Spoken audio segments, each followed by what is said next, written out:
Praise the lord. దేవునికి స్తోత్రములు కలుగును గాక. ఆమేన్. మత్తయి సువార్త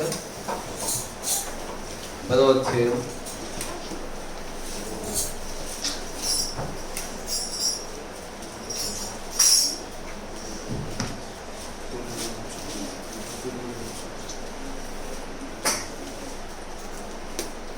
మత్తయి సువార్త 10వ అధ్యాయం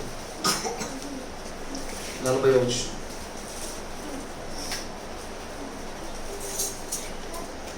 నిన్ను చేర్చుకునేవాడు నన్ను చేర్చుకొనును. ఆమేన్. నన్ను చేర్చుకునేవాడు నన్ను పంపిన వారిని చేర్చుకొనును. ఆమేన్. ప్రవక్త అని ప్రవక్తను చేర్చుకునేవాడు ప్రవక్త ఫలము పొందును. నీతిమంతుడని నీతిమంతుడిని చేర్చుకునేవాడు నీతిమంతుని ఫలము పొందును. మరియు శిష్యుడని ఒకడు ఈ చిన్నవానిలో ఒకరికి గిన్నెడు చన్నీళ్లు మాత్రము త్రాగనిచ్చును, వాడు తన ఫలము పోగొట్టుకున్నాడని నిశ్చయముగా మీతో చెప్పుచున్నాను.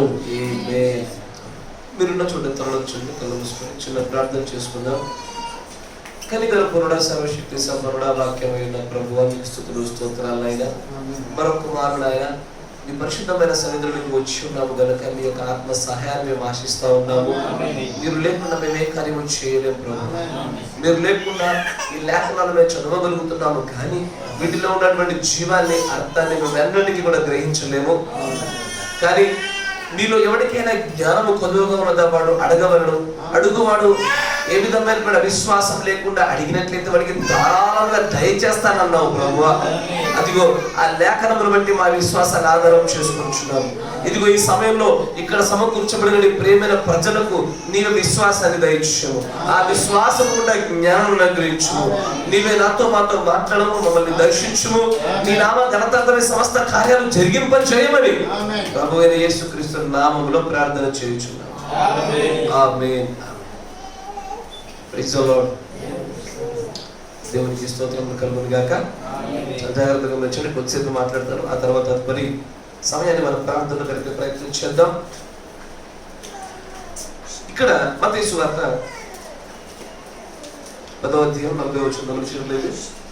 మిమ్మల్ని చేర్చుకున్నవాడు నన్ను చేర్చుకును, నన్ను చేర్చుకున్నవాడు నన్ను పంపిన వాడిని చేర్చుకును. ప్రవక్త అని ప్రవక్తను చేర్చుకున్నవాడు ప్రవక్త ఫలం పొందును. నీతిమంతుడని నీతిమంతుడిని చేర్చుకున్నవాడు నీతిమంతుని ఫలమును పొందును. ఇక్కడ గమనించండి, దైవత్వం, ఈ దైవత్వం ఎలా ఉంటుందంటే అసలు ఏ ఒక్కరు కూడా చేరుకోవడానికి వీలు లేనటువంటి ఒక గొప్ప అత్యంత అతి పరిశుద్ధమైనటువంటి స్థలంలో ఉన్నటువంటి ఆ దహించు అగ్నిగా ఉన్నటువంటి ఆ దేవుని యొక్క మహిమను దేవుడు ఎంత సరళముగా తన ప్రజలకు ఇవ్వడానికి ఇష్టపడుతున్నాడంటే ఆ మహిమను నేరుగా ప్రజలు పొందుకోవడం అసాధ్యం. ఆ మహిమను, ఆ శక్తిని, ఆ ఘనతను నేరుగా ప్రజలు పొందుకోవడం సాధ్యం కాకపోవడం వలన ఆయన తనకు తానుగానే ఒక చిన్న రూపంలోనికి మార్పు చెంది ఆయన లోగోస్గా క్రీస్తుగా తానే రూపాంతరం పొందుతూ వచ్చినటువంటి ఆయన నెమ్మదిగా అక్కడ నుండి అందరి ప్రజలను కుమ్మరించుకోవడానికి ఇష్టపడుతున్నాడు, కానీ వారి యోగ్యత కలిగి లేరు, వారు దాన్ని తీసుకోవడానికి సరిపడే స్థితిలో లేరు. కనుక అప్పుడు వెంటనే ఏం చేశాడంటే అక్కడ నుండి వారిలో కొంతమందిని ఎవరిలోనైతే ఆయన నివాసము చేయడానికి యోగ్యముగా అర్హత కలిగినట్లుగా కనబడుచున్న ప్రజలలో ఆ ఆత్మను కుమ్మరింపజేసుకున్నాడు. మాట వింటున్నారా? ఎవడు ప్రవక్త అనబడతాడు, ఎవడు నీతిమంతుడు అనబడతాడు, ఎవడిలోనైతే సమీపించలేనటువంటి వెలుగులో ఉన్నటువంటి ఆయనలో నుంచి కొంత మహిమ క్రీస్తుగా మారింది చూసారా?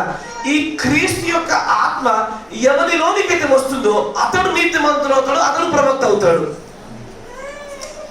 ఈ పద్ధతిని ఎందుకు ఆయన కొనసాగిస్తున్నాడంటే సర్వజనులలో ఆయన ఆత్మను కుమ్మరించడానికి ఇష్టపడే ఆయన ఎందుకు ఈ పద్ధతి పెట్టాడంటే సర్వజనుల్లోనికి నేరుగా దిగి వస్తే మనుషులు తట్టుకోలేనటువంటి తాళలేనటువంటి మహిమ అనేది. కనుక ఆయన ఏం చేశాడంటే నా మహిమను అందరికి ఇవ్వడానికి ఇష్టపడతా ఉన్నా నేను, నా శక్తిని అందరిలో పంచుకోవడానికి ఇష్టపడతా ఉన్నా నేను. ఆయన అన్ని కాలాలలో ఈ పద్ధతిని ఎప్పుడు ఇష్టపడుతూ వచ్చాడు ఆయన. అందుకే మోషే అంటాడు యెహోషువతో ఏమని, యెహోవాయే తన ప్రజలందరినీ ప్రవక్తలు చేయాలనుకుంటే నీవెందుకు రోషం తెచ్చుకుంటున్నావు? ఆయన నన్ను ఒక్కనే ప్రవక్తం చేద్దాం అనుకుంటున్నావు నువ్వు? నా తర్వాత నిన్ను ఒక్కనే అనుకుంటున్నావు నువ్వు? కాదు యెహోషువ, ఆయన తన ప్రజలందరినీ ప్రవక్తలు చేయాలనుకుంటున్నాడు. అనాది నుంచి ఇదే ప్రణాళిక ఆయనది. ప్రజలందరినీ ప్రవక్తలు చేయాలా, ప్రజలందరినీ నీతిమంతులు చేయాలి. కానీ నేరుగా నమ్మలు కనుక మొదలుగా కొంతమందిని ఏర్పాటు చేసుకుంటాడు. ఏర్పాటు చేసుకున్న తర్వాత ఆ కొంతమంది ప్రజలను అందరి దగ్గరికి పంపించి అతి సామాన్యముగా సరళముగా దైవశక్తి చేత మర్మముల చేత ప్రత్యక్షతల చేత వారి వరే సర్వజనులను చేద్దామని ఆయన ప్రణాళిక. అందుకే పాత నిబంధన కొత్త నిబంధన కనబడుతుంది. ఇలాగ చేయడం కోసము ఆయన ఏం చేశాడంటే దూతలు ఏర్పాటు చేశారు. కొంతమంది దూతలు ఏర్పాటు చేశారు. ఈ దూతలే ప్రవక్తలు, నీతిమంతులు ఇక్కడ ప్రస్తావించబడినటువంటి సందర్భం. ఈ దూతలు వీరి యొక్క పని ఏంటంటే సమాచారాలను తీసుకొని రావాలి. మహిమను, దేవుని మహిమను వీరు ఎలా పొందుకున్నారో అదే రీతిలో ఆ సమాచారంలో వచ్చినటువంటి ప్రజలకు కూడా అదే మహిమను అప్పచెప్పడం వీరి పని.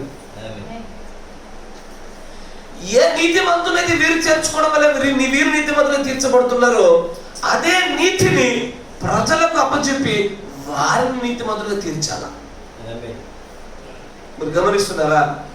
అందుకొరకే దేవుడు కావాలనే తన ప్రజలను కొంతమందిని ఎన్నుకొని ఇదిగో మీరు అపోస్తులు, మీరు నీతిమంతులు, మీరు ప్రవక్తలు, మీకు నా ఆత్మనిచ్చాను, మీరు ప్రపంచమంతటా తిరగండి, వారందరూ కూడా మీ వల్లే నా ఆత్మను వారు పొందుకుని నీతిమంతులు అన్నట్లుగా ప్రవక్తలు అన్నట్లుగా చేయండి అన్నాడు. అంటూ ఆయన అంటాడు, ఎవడైతే మిమ్మల్ని చేర్చుకుంటాడో నన్ను చేర్చుకున్నాడు. ఎవడైతే మీలో నీతిమంతులుగా చేర్చుకుంటారో నీతిమంతుల ఫలం వచ్చేస్తుంది వాళ్ళకి. ప్రవక్తలను కూడా మిమ్మల్ని చేర్చుకుంటారో ప్రవక్త ఫలం వచ్చేస్తుంది వాళ్ళకి.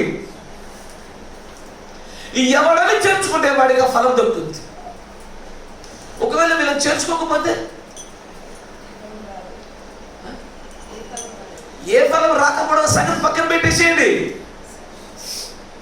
మిమ్మల్ని చేర్చుకోకపోతే నన్ను చేర్చుకున్నట్లు. అసలు మిమ్మల్ని పంపించడానికి గల ప్రధాన కారణం మిమ్మల్ని చేర్చుకోవాలని కాదు, మిమ్మల్ని వారు పొందుకోవాలని కాదు. దూతలారా, మిమ్మల్ని పంపించింది నేను వారికి చేరువవ్వాలని మధ్యలో మిమ్మల్ని వాడుతున్నాను అంతే. ఒకవేళ దూతలుగా పెట్టుకున్న మిమ్మల్ని కనుక వారు చేర్చుకున్నారు అనుకోండి, నన్ను చేర్చుకున్నట్లే. అంటే దాని అర్థమైంది, మిమ్మల్ని చేర్చుకున్న ప్రతి ఒక్కడు నేను మిమ్మల్ని ఎలాగ తయారు చేశానో వారు అదే రీతిగా నీతిమంతులు అవుతారు, ప్రవక్తలు అవుతారు. అంటే ఆలోచన చేయండి. నేను మీకు ఈ వర్తమానాన్ని, ఇది రెండో భాగం, మొదటి భాగం చాలా దినాలకి ఇది చెప్పాను, అందుకే కొద్దిగా వివరణ స్టార్టింగ్ నుంచి తీసుకొస్తాను. దూత తృణీకరణ ఫలం అని వర్తమానం చెప్పాను, విజ్ఞాపకం ఉన్నదా? దూత తృణీకరణ ఫలం. దూత తృణీకరణ ఫలం అంటే దేవుడు సర్వజనులను నీతిమంతులుగా చేయడానికి, సర్వ ప్రజలను ప్రవక్తలుగా చేయడానికి ఎవరినైతే పాత్రులుగా, మనుషులుగా, పనివారిగా, దూతలుగా పెట్టుకున్నారో ఆ దూతలను తృణీకరించడం వలన జరుగు ఫలం కూడా తెలుసుకోవాలి.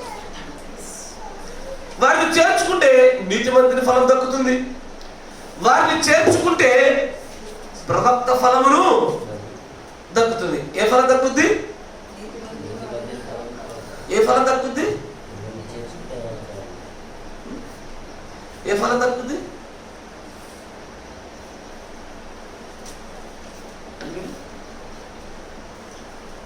ఏ ఫలం దక్కుద్ది? ఏ ఫలం దక్కుద్ది? ఇక నుంచి ప్రతి క్వశ్చన్ మిమ్మల్ని అడుగుతుంది. పిల్లకాయల్ని నన్ను చూడండి, అడుగుతా. పిచ్చి పిచ్చి ఎందుకు వస్తున్నట్లు చెప్పేది అనుకోండి, అడుగుతాను మిమ్మల్ని, వినండి. వింటున్నారా? మీకు మర్మాలు అర్థం కాకపోవచ్చు, నేను చెప్పింది రిపీట్ చేయొచ్చుగా. చేస్తారు, చేయిస్తాను మీతో, డోంట్ వరీ. నీతిమంతులను చేర్చుకుంటే నీతిమంతుని ఫలం దక్కుద్ది. ఒకవేళ ప్రవక్తని చేర్చుకుంటే ప్రవక్త ఫలం దక్కుద్ది. కానీ ఇదివరకు నేను చెప్పిన రీతిలో చేర్చుకుంటే ఫలం దక్కుద్ది, చేర్చుకోకపోతే ఫలాన్ని పోగొట్టుకుంటారు అని అక్కడితో యేసు ప్రభు ఆపితే చాలా చక్కగా ఉండేది. అక్కడితో చేర్చుకోలేదు కాబట్టి మీకు ఫలం లేదండి. మీరు చేర్చుకున్నారు కనుక ఇప్పుడు ఈ కాల ప్రవక్త మీరు చేర్చుకున్నారా? ఈ కాల ప్రవక్త నమ్ముతున్నారా? నమ్ముతుంది. చేర్చుకుంటే మీకేమవుతుంది? ఆ ప్రవక్త యొక్క ఫలాన్ని మీకు దక్కుతుంది.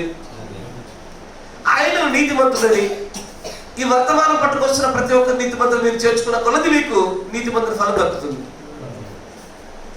కానీ సమస్య ఏంటంటే చేర్చుకోకపోతే ఫలం మాత్రమే పోగొట్టుకోవడం కాదు, ఇది చేర్చుకున్న వారి వల్ల కలుగుతున్న మేలు ఫలం పోగొట్టుకోవడం కాదు, చేర్చుకోకపోతే మరికొన్ని ఫలాలు దేవుడు దాచిపెట్టు చూడ ఆ ఫలాలు పొందుకుంటారు.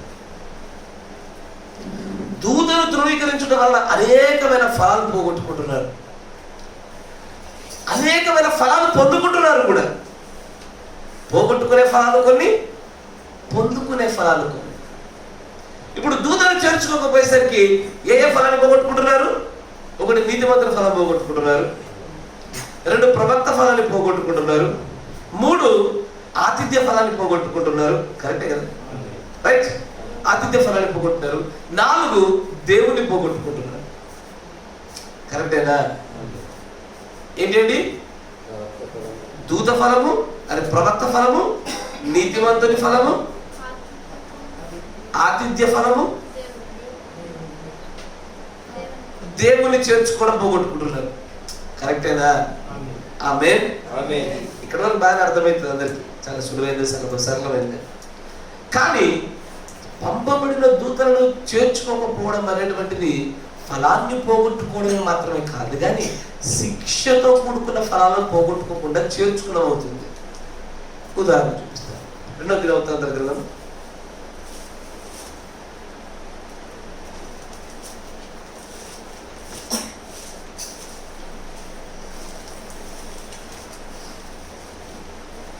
2వ దినవృత్తాంతర గ్రంథం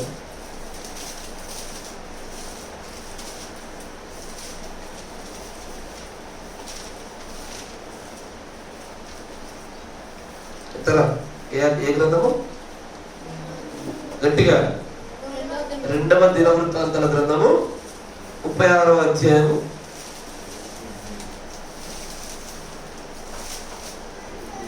15వ వచనం చూడండి ఒకసారి. 2వ దినవృత్తాంతాల గ్రంథము 36వ అధ్యాయం ఎన్నో వచనం? 15వ వచనం. వారి పితరుల దేవుడిని యెహోవా తన జనులందరూ తన నివాస స్థలమందును కటాక్షము గలవాడే వారి యొద్దకు తన దూతల ద్వారా వర్తమానం పంపుచూ వచ్చెను.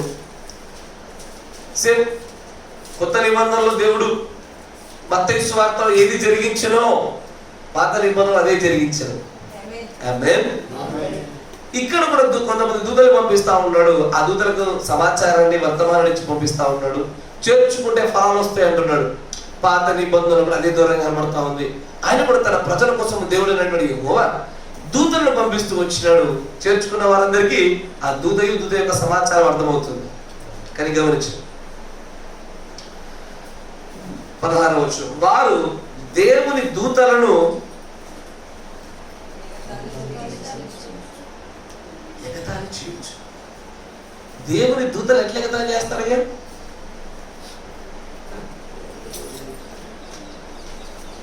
ఎగతాళి చేయడం అంటే ఏంటి?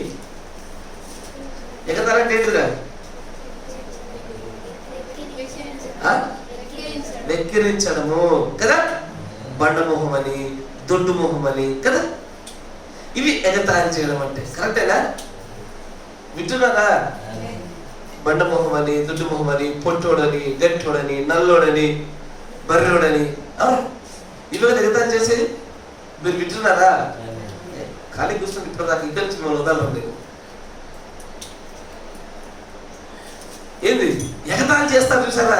అట్లాగే ఈ కాలంలో పంపబడినటువంటి దూతలను ఎగతాళి చేసే ప్రజలు ఉన్నారా? ఏంటది? ఈయన ప్రవక్తే కాదు, ఇది వర్తమానమే కాదు, ఇది బోధే కాదు, ఇది దుర్బోధ. ఇప్పుడు దూతను తిరస్కరించిన, దూత వర్తమానం తిరస్కరించిన రెండు ఒకటే. మాకు వర్తమానం బాగాలేదు కానీ దూత ఒక్కడు మాకు కావాలి అన్నా చెల్లుబాటు కాదు. మాకు దూత అక్కర్లేదు, వర్తమానం ఒకటి ఉంటే చాలు అన్నా చెల్లుబాటు కాదు. అంటే ఇటు దూతను చేర్చుకోవాలి, దూత తీసుకొస్తున్నటువంటి వర్తమానాన్ని చేర్చుకోవాలా, అంతేనా కదా? నాకు మొగుడొద్దు, సంపాదన కావాలి. సంసారం చెల్తుందండి? చదవదు. మాకు సంపాదన అక్కర్లే, మొగుడు కొనుంటే చాలు. మాకు మీరు వద్దు, మీ పేరు ఒకటి ఇస్తే చాలు. యెషయా గ్రంథంలో ఉన్న మాట అయ్యా, అంతేనా కదా? మాకు నువ్వు వద్దు, నీ నామం ఒక్కటి ఇస్తే చాలయ్యా. చెల్లుబాటు కాదు. నామం ఇస్తే మొత్తం ఇచ్చినట్లే, అంతేనా కదా? నామం ఇస్తే సర్వం ఇచ్చినట్లే. అట్లనే ఈ రెండింటికి ఖచ్చితమైన బంధం ఉంటుంది. ఒకటి లేకుండా మరొకటి లేదు. అటు దూతను చేర్చుకోవాలి, దూత వెంబడి వస్తున్నా వర్తమానాన్ని చేర్చుకోవాలి. కానీ ఎట్లా ఉంటుందండి ఇక్కడ? ఒకడేమో వర్తమానానికి అత్యధికమైన ప్రాధాన్యత ఇస్తాడు, దూత అక్కర్లేదు అంటాడు. మరొకడేమో దూతేమో ప్రాధాన్యము, వర్తమాన తర్వాత సంగతి అంటాడు. కానీ రెండింటిని సమానంగా తీసుకోవాలి. కానీ ఇక్కడ ఏం జరుగుతుందో చూడండి, పాత నిబంధనలో జరిగిన అదే కార్యము ఇప్పుడు కూడా నూతన నిబంధనలు అదే జరుగుతుంది. సేమ్ పాత నిబంధనలో కూడా పంపించబడినటువంటి దూతలను, ప్రవక్తలను ఆనాడు ఇశ్రాయేలు ఎలా ఎగతాళి చేశారో నేటికి అదే కార్యం జరుగుతుంది.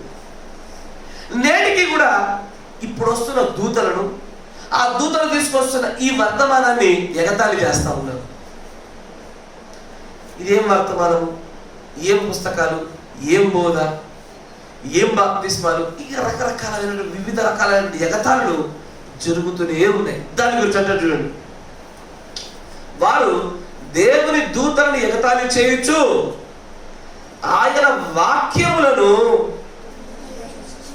తృణీకరించొచ్చు, ఆయన ప్రవక్తలను హింసించుచు రాగా.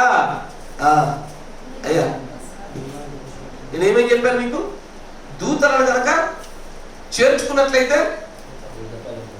కదా నీతిమంతుని ఫలం వస్తుంది, తర్వాత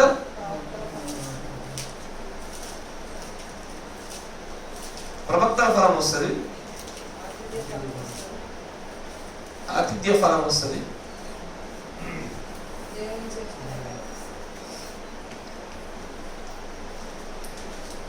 దేవుని చేర్చుకునే ఫలం వస్తుంది. ఒకరు చేర్చుకోలేకపోతే వీటన్నింటినీ పోగొట్టుకుంటారు. వీటిని పోగొట్టుకోవడం మాత్రమే కాకుండా ఇప్పుడు అసలైన ముచ్చట చెప్తాడు. ఏమని? నేను పంపుచున్నటువంటి దూతలను కనుక చేర్చుకోకుండా, ఆ వర్తమానాన్ని మీరు అంగీకరించకుండా తృణీకరించు ప్రజలుగా మీరు ఉన్నట్లయితే అంటాడు చూడండి. ఏమని? నివారింప శక్యము కాకుండా యెహోవా కోపము ఆయన జనుల మీదకి వచ్చింది. ఇప్పుడు కొత్త ఫలం వస్తుంది. ఏం ఫలం అది?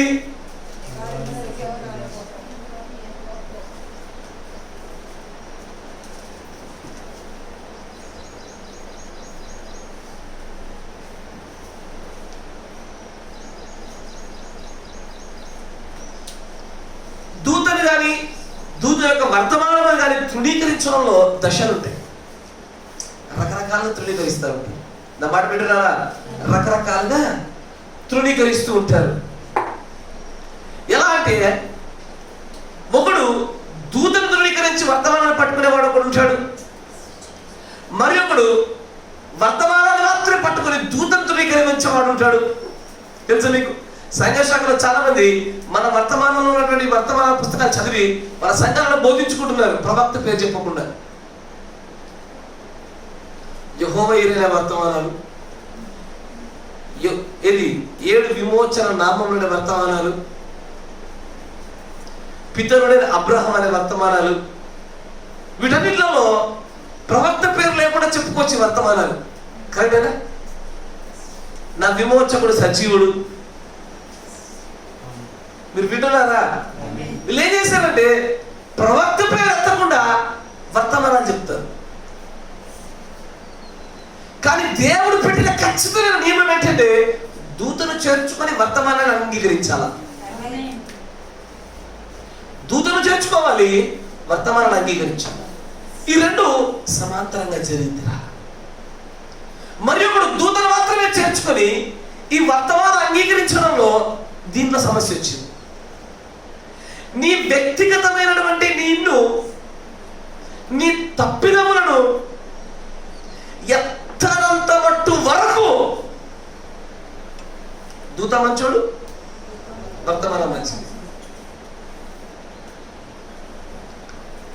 మన వ్యక్తిగతమైనటువంటి తప్పిదాలను సరిచేయడం కోసం గద్దించేంత మట్టు వరకు వర్తమానం మంచిదే, దూత మంచోడే. కానీ ఇదే వర్తమానం, ఇదే దూత ఒకవేళ ఇర్మియా వలె వచ్చి, ఓ ఇశ్రాయేలులారా, మీరు చేస్తున్న తప్పిదాలు, మీరు దేవుడు మిమ్మల్ని ఖచ్చితంగా నల్లగొట్టబోతున్నాడు అని ఎత్తినప్పుడల్లా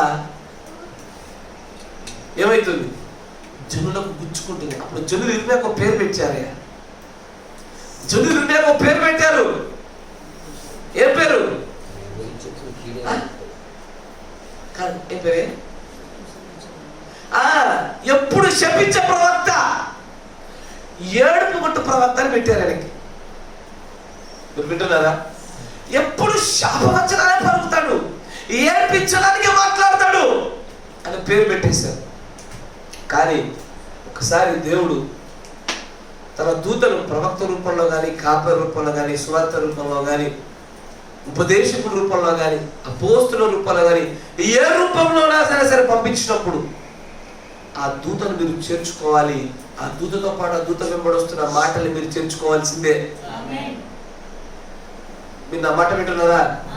దూత తృణీకరణ ఫలం అంటే కేవలం బ్రహ్మ గారి గురించి మాట్లాడతలేదు, ఆయన గురించి మాత్రమే కాదు. ఇది దేవుడు ఎవరెవరినైతే దూతలుగా పెట్టుకున్నాడో, వారి వల్ల ప్రజలందరినీ మార్చడం కోసం ఎవరినైతే నియమించుకున్నాడో వారిని, వారి యొక్క మాటలను చేర్చుకోవాల్సిన, అంగీకరించాల్సిందే.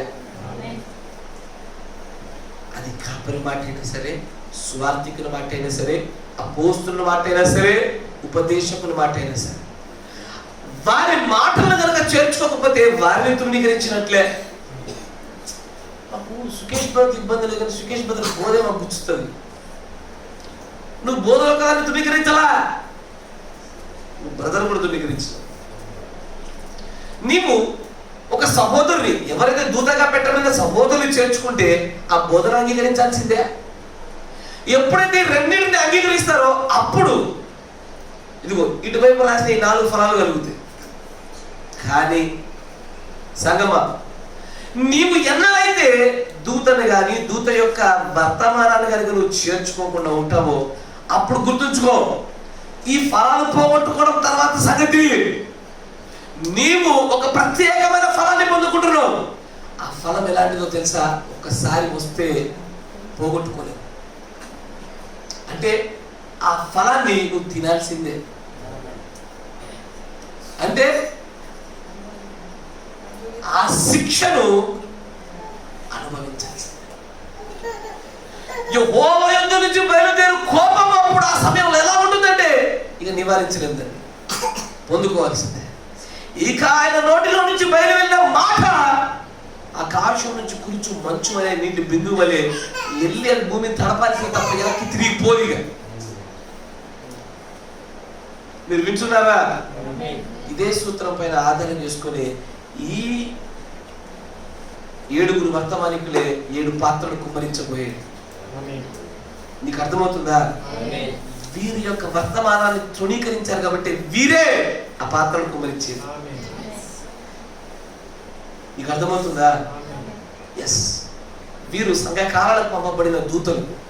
అలాగే ప్రతి కాపరి ఆ సంఘానికి దూత. Yes or no?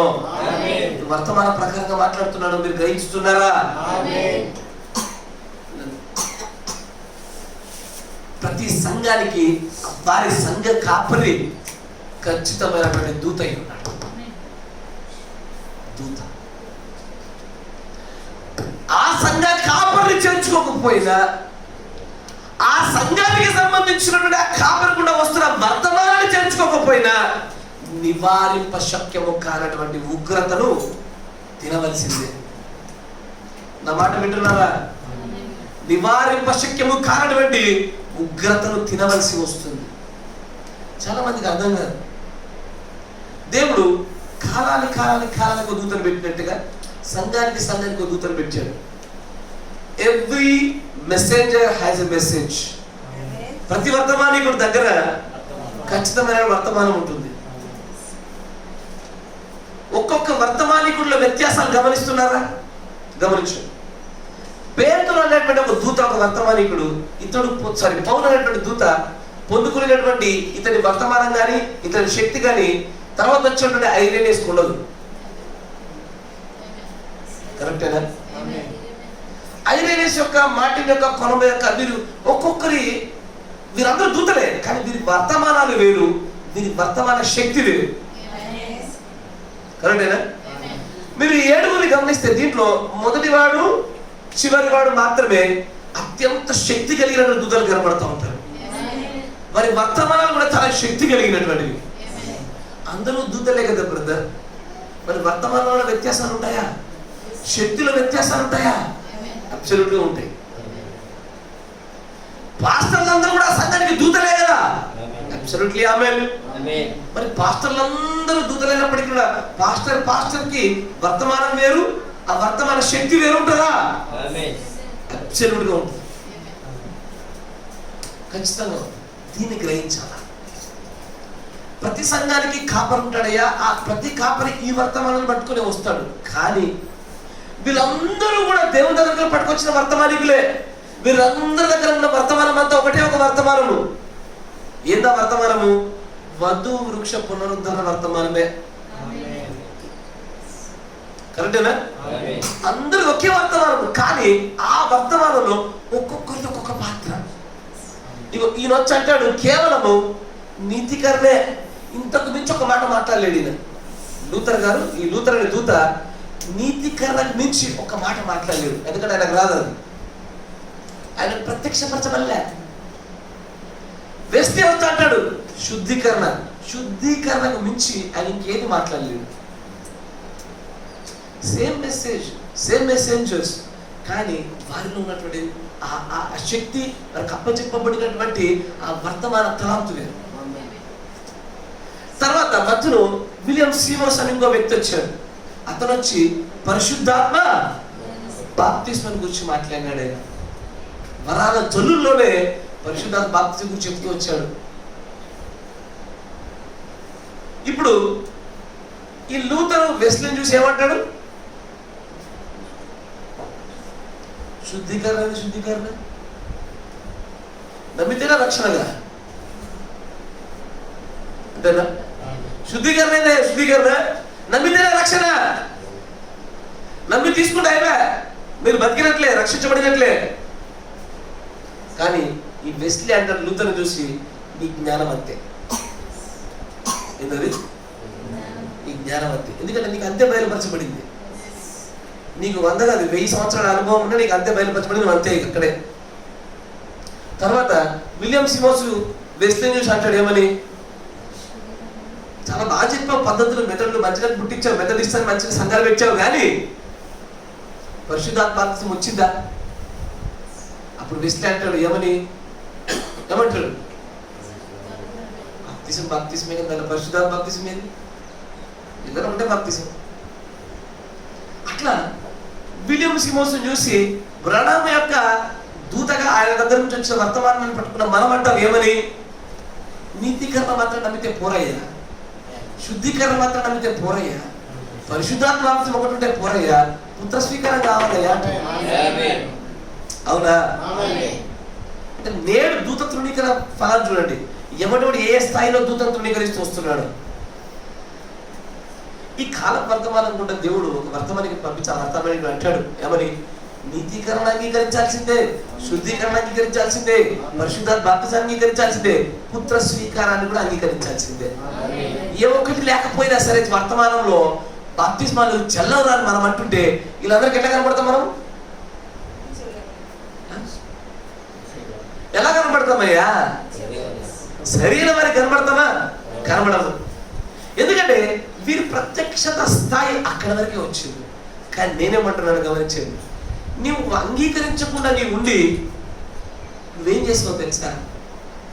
You rejected the message. అయ్యో సంగమా, నా మాట పట్టుకోండి ఒకసారి. నువ్వేం చేసావు? You rejected the hour of the message. ఈ గడియ వర్తమానాన్ని నువ్వు తృణీకరించిన వాడవైనా. ఈ గడియ వర్తమానాన్ని తృణీకరించిన వాడు ఖచ్చితంగా వర్తమానికుని తృణీకరించినట్లే. ఉపవాసమును తృణీకరించిన వాడు వర్తమానికుని తృణీకరించినట్లే. ప్రభురాత్రి భోజనం అంటే ఆ ద్రాక్షను ఎట చేయాలా? వాక్య ప్రకారంగా 22 రోజుల ప్రక్రియలోనే చేయాలా. అట్లా కాదు అప్పటికప్పుడే జ్యూస్ చేసి పోస్తాము, లేదా బయటకు కొనుకొచ్చి పోస్తాం. మేము ఏదైతే వర్తమానం ఒక వర్తమానం కూడా వచ్చిందో పేరు మాత్రం ఒక ట్యాగ్ వేసుకున్నాం, మెడలో ఒక పేరు వేసుకున్నాం, యావని మేము కూడా వర్తమాన సంఘం లేదని. కానీ అందరూ ఏం చేస్తారంటే తృణీకరించుకుంటూ వచ్చారు వర్తమానాన్ని. వారికి తెలియకుండానే ఒక విషయం జరుగుతుంది వెనకాల. ఏంటది? వారు నివారింపలేనటువంటి యెహోవా యొక్క కోపానికి గురవుతున్నారు. అక్కడితో ఆగిపోదు, అక్కడితో నిలిచిపోదు. నా మాట వింటున్నారా? అక్కడితోనే ఈ దూతను తృణీకరించడము లేదా వర్తమానమును తృణీకరించడం వల్ల కలిగే ఫలము అక్కడితో నిలిచిపోదు. అక్కడ మరి ఒకటి రాబోతుంది, మరికొన్ని ఫలాలు పొందుకుంటారు. ఏంటంటే ద స్పిరిట్ ఆఫ్ ఎర్రర్.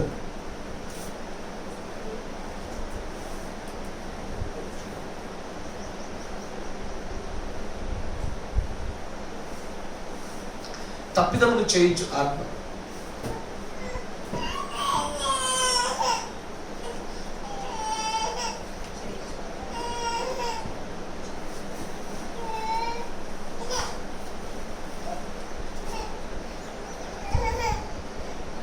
గమనించండి, ఎఫెసీ సంఘ గ్రామంలో దేవుడు పౌలునకు దూతను పంపించాడు. ఆ దూతను ఎవరు పంపించాడు?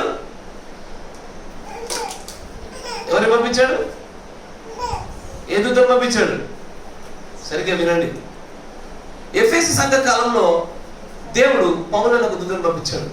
ఆ దూతను తృణీకరించిన వెంటనే ఎవరెవరైతే తృణీకరించారో ఆ తృణీకరించబడిన వారికి కలిగిన ఫలాన్ని గురించి చెప్తున్నాడు అక్కడ. గమనించండి, సంఘకాలం అనే వర్తమానంలో తీయకండి, ఎందుకంటే ఇది ఇట్స్ బుక్ అని. సంఘకాలం యొక్క సంగ్రహం గురించి మాట్లాడుతున్నాడు. దాంట్లో గమనించండి, the very name Ephesus has a strange compound meaning. ఎఫెసు అనేటువంటి పదానికి అర్థం చాలా విచిత్రంగా ఉంటుందంట. ఏంటది? ఎయిమ్డ్ ఎట్ అంటే ఒకదానికి గురి పెట్టినటువంటిదని, అండ్ రిలాక్స్డ్ గురిపెట్టి విశ్రాంతి తీసుకుంటున్నట్టు. దీని అర్థమే చాలా విచిత్రంగా ఉంది కదా అంటున్నాడు ఆయన. అంటూ the high aspirations of this age that had begun with the fullness of the spirit. ఈ ప్రథమ సంఘ కాలం ఎంత గొప్ప ఊహలతోని ఆశలతో ప్రారంభించబడిందంటే దేవుని యొక్క సంపూర్ణమైన ఆత్మశక్తితో ప్రారంభమైన కాలం ఇది. అందుకోసమే మీరు చూస్తుంటే కూడా ఏ కాలంలో లేనంతగా గొప్ప వెలుగు ఆ సంఘ కాలంలోనే కనబడుతూ ఉంటుంది. అంటే దేవుని ఆత్మశక్తి అత్యధికముగా ప్రబలుచున్నటువంటి కాలము ఎఫెసీ సంఘ కాలం. ఆ కాలానికి దూత వచ్చినాడు. ఆ దూత ఒక వర్తమానం తీసుకొని వచ్చినాడు. క్రైస్తవులుగా మార్చబడినారు అనేకులు. ఆ మాట వినండి, ఎఫెసీ సంఘంలో పౌలు గారి సమయంలో క్రైస్తవులుగా మారిన వారు ఉన్నారు, కానీ క్రైస్తవులే అంటున్నారు, కానీ మరలా సున్నతి వైపు అడుగులు వేశారు. అంటే దూతను అంగీకరించారు, కానీ దూత తీసుకొచ్చిన వర్తమానాన్ని పట్టుకోలేకపోయినారు. దూత అయినటువంటి పౌరులు పట్టుకున్నారు, కానీ నెమ్మదిగా మరలా విశ్రాంతి దినాల వైపు అడుగులు వేశారు. మెల్లగా సున్నతి వైపు అడుగులు వేశారు. మెల్లగా బలుల వైపు అడుగులు వేస్తా ఉన్నారు. దూతను చేర్చుకున్నారు, కానీ వర్తమానాన్ని చేర్చుకోవాలి. మరి చూడు ఏమంటాడు, కొంచెం నేను ముందుకెళ్తున్నా కొద్దిగా. The tiny seed planted in that Ephesian age, ఒక చిన్న విత్తనము ఆ ఎఫెసు సంఘ కాలంలో నాటబడిందంట. would be one day grow in the spirit of error. అంటే ఎవరెవరైతే దూతను కానీ దూతగారు వచ్చిన వర్తమానాన్ని కానీ స్వీకరించలేదో, ఆ రెండింటిని తృణీకరించిన ప్రజలు కానీ, ఈ రెండింటిలో ఏ ఒక్కడాలైనా సరే తృణీకరించిన ప్రజల్లోనూ ఒక విత్తనం పడుతుంది. ఆ విత్తనము కొంతకాలానికి ఏమవుతుందంటే ద స్పిరిట్ ఆఫ్ ఎర్రర్, తప్పిదమును చేయించు ఆత్మగా ఆ విత్తనం మెల్లగా మొలకెత్తుంది. నా మాట వింటున్నారా? అయ్యా ఇదేదో ఇది సిద్ధాంతం మాత్రం నేను చెప్పడంలా, ఇది ఖచ్చితంగా క్రైస్తవ సంఘాలలో చోటు చేసుకొచ్చిన విషయాలు ఇవి. సంఘ శాఖల్లో జరుగుతున్న విషయాలు ఇవే. దూతను కానీ లేకపోతే వర్తమానాన్ని కానీ తృణీకరించినటువంటి ఈ వర్తమాన సంఘాలలో జరుగుతున్న విషయాలు కూడా ఇవే. నివారింపలేనటువంటి కోపాగ్నికి గురైనటువంటి ప్రతి సంఘము కానీ, ఆ సహవాసం కానీ, ఆ కాపరి కానీ, విశ్వాసులు కానీ నెమ్మదిగా ఆ కోపంలో వారు ఏ ఫలాలు పొందుకుంటారంటే ద స్పిరిట్ ఆఫ్ ఎర్రర్ అనే ఫలాన్ని పొందుకుంటారు. అదేం చేస్తుందంటే ఒకసారి వర్తమానాన్ని తృణీకరించారా, అప్పుడు మొదలవుద్ది వాళ్ళ యొక్క తప్పిదాల యొక్క పరంపర.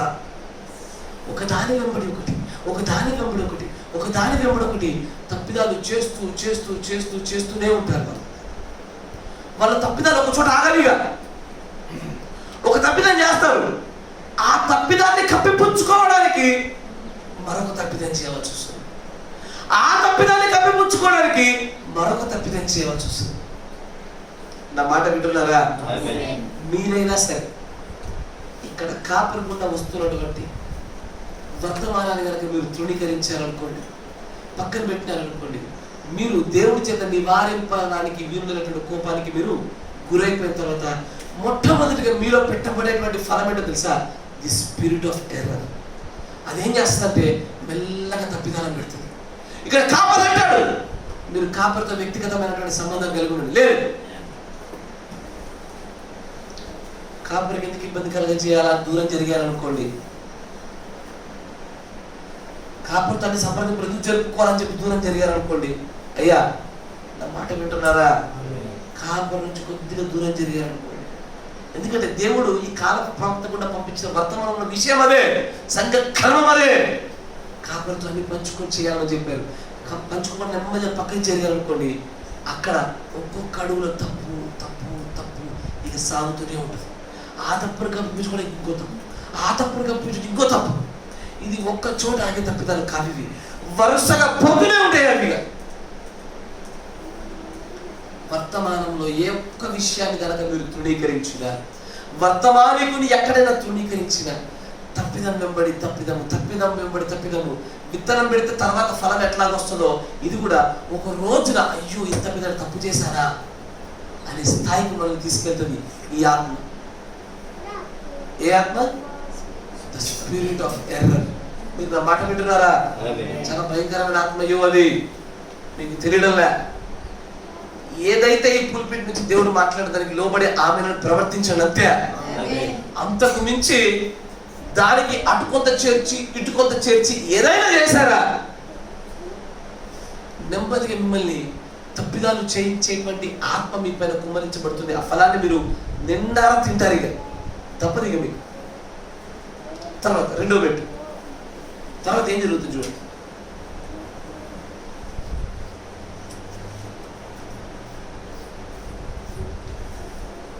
తర్వాత మరొక ఫలాన్ని పొందుకుంటారు. మొదటిగా పొందుకున్న ఫలం ఏంటయ్యా? దూతలు కానీ వర్తమానంగా తృణీకరిస్తే, పాస్టర్లు కానీ పాస్టర్ చెప్పిన వర్తమానం తృణీకరిస్తే దేనయ్యా పొందుకునేది? నివారింప శక్యము కానీ దేవుని కోపాన్ని పొందుకుంటారు. తదుపరి తర్వాత ద స్పిరిట్ ఆఫ్ లయింగ్.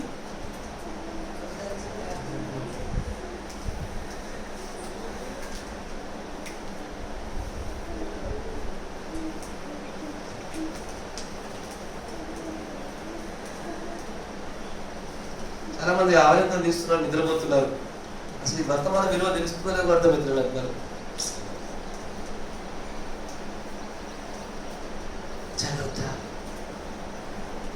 మీకు తెలియడం లే, ఇది మనుష్యులు పడిపోవునటువంటి సిద్ధాంత ప్రకారంగా, లేఖన ప్రకారంగా దేవుడి కాల వర్తమానికి కూడా చెప్పించిన విషయాన్ని నా మాట వినండి జాగ్రత్త. ఒకసారి తప్పిదములు చేయనటువంటి ఆత్మ వస్తుంది. ఆ తప్పిదములు చేయనటువంటి ఆత్మ ద్వారా వెంటనే అబద్ధాలను స్టార్ట్ చేస్తారు. దేవుని ప్రవక్త గమనించండి, దేవుని ప్రవక్త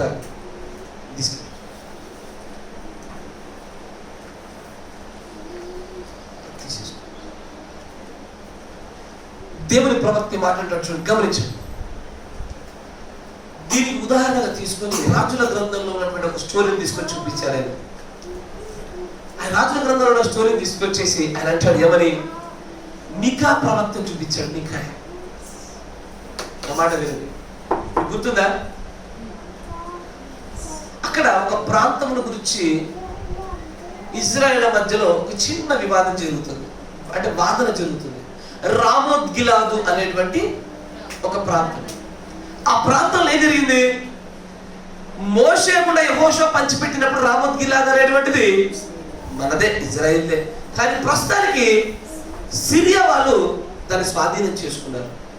కాబట్టి అక్కడ ఏం చేయమన్నాడు దేవుడు, వీరు ఏది చేసినా కూడా ప్రవక్తల దగ్గర విచారణ చేసే పోవాలా.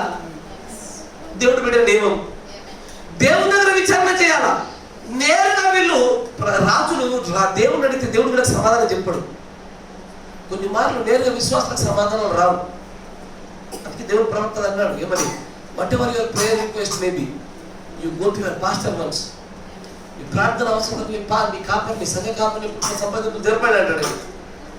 అక్కడ రాజులు నేరుగా అడిగితే దేవుడు వారికి సమాధానం చెప్పాలా. కాబట్టి ముందు ప్రవక్తలు రావాలి.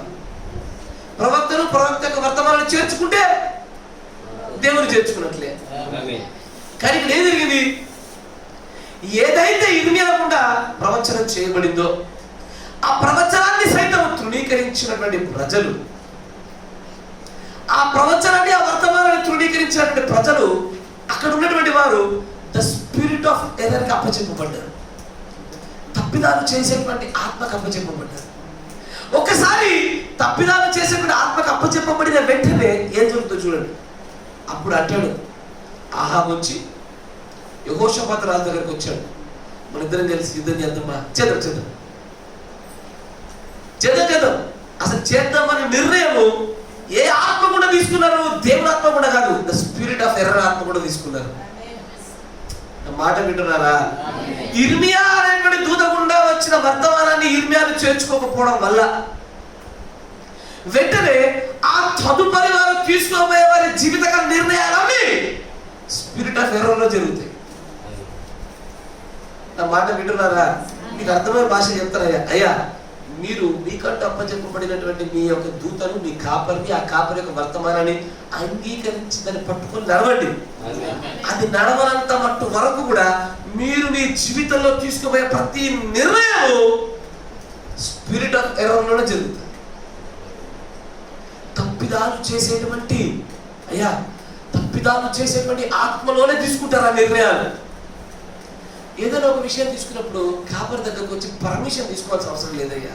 సంప్రదింపులు జరిపి, బ్రదర్ ఇలాంటి ఒక ఆలోచన ఉంది నా విషయంలో, నా వ్యాపార విషయంలో, నా ఉద్యోగ విషయంలో, నా భార్య విషయంలో, నా కొడుకు విషయంలో, నా కూతురు విషయంలో, నా వివాహం విషయంలో, మా సంపాదన విషయంలో, మా సంతాన విషయంలో, మా అనారోగ్య విషయంలో ఇలాంటి ఆలోచన ఉంది. దీన్ని ఎలా వెళ్తే ముందుకెళ్తే బాగుంటుంది, లేఖల ప్రకారం ఎలా చేస్తే బాగుంటుంది, దేవుని దగ్గర నుంచి మీరు సమాధానాలు మీకు ఏది ఇస్తాడో అది పొందుకోండి అయ్యా అని కాపురితో సంప్రదింపులు జరపాల. ఎప్పుడైతే అది జరగదో వెంటనే ఒక ఆత్మ వస్తుంది. నా మాట వింటున్నారా? ఈ ఆత్మ ది స్పిరిట్ ఆఫ్ ఎర్రర్. మీరు అందుకే ఒక ఆలోచన చేయండి. ఏదైనా ఒక కార్యం సంఘం అంతా చేస్తున్నప్పుడు కానీ, వ్యక్తిగతంగా చేస్తున్నప్పుడు కానీ, కాపరికుండా వెళ్తున్నప్పుడు సక్సెస్ రేట్ ఎక్కువ ఉంటుంది. నేను నా గురించి చెప్తున్నానయ్యా, సిద్ధాంతం చెప్తున్నాను. ఆమేన్. ఎప్పుడైనా సరే కాపరి గుండా వెళితే ఆ వెళ్ళినటువంటి ఆ కార్యం కూడా ఏం జరుగుతుందంటే సక్సెస్ ఎక్కువ అవుతుంది. కానీ కాపరికి ఎట్లా ఆల్రెడీ నువ్వు నిర్ణయాలు తీసేసుకొని ఆ నిర్ణయాల్లో 10 అడుగులు వేసేసి చివరికి బ్రదర్ ఇట్లా చేస్తున్నా అని చెప్తే అది కాదు. అప్పుడు కాపరి ఏమంటాడయ్యా, గాడ్ బ్లెస్ యు బ్రదర్, ప్రార్థన చేసుకొని ప్రార్థన పూర్వకంగా చేయండి అంటాడు ఆయన. అంతేగా, అంతకుమించి చేస్తాడు, ప్రార్థన చేస్తాడు తప్ప మీరు ఆల్రెడీ తీసుకున్న నిర్ణయాన్ని ఇక మార్చుకోవడానికి మీరు కూడా ఇష్టపడరు. కానీ before you take any decisions దేవుని దగ్గర పెట్టండి బ్రదర్. ఎందుకంటే దేవుడు ఈ భూలోకంలో ఆయన ఎలా ఉన్న మధ్యవర్తిత్వం ఉన్నాడో ఆ మధ్యవర్తిత్వానికి సాదృశ్యంగా ఇక్కడ ఒక వ్యక్తిని పెట్టాడు. ఆయనే ఆ సంఘానికి దూత కాపరి. ఆ వ్యక్తి చేత ఏం చేయించాలంటే మధ్యవర్తిత్వం ప్రార్థన చేయించాలి. మా కోసం కనుక్కోవడానికి, మా కోసం దేవుడు ఏ విషయాన్ని బయలుపరుస్తున్నాడో అని తెలుసుకోవడానికి ఆ విషయాన్ని ఆ యొక్క వ్యక్తి దగ్గర పెట్టాలి. ఎప్పుడైతే పెట్టరో గమనించండి, వెంటనే స్పిరిట్ ఆఫ్ ఎర్రర్ అనే ఆత్మ మనపైకి వస్తుంది. ఆ ఆత్మ రాగానే తీసుకునబో ప్రతి నిర్ణయము తప్పిదాల వైపు తీసుకెళ్తారు. ఎలా తప్పిదాల వైపు తీసుకెళ్తారు.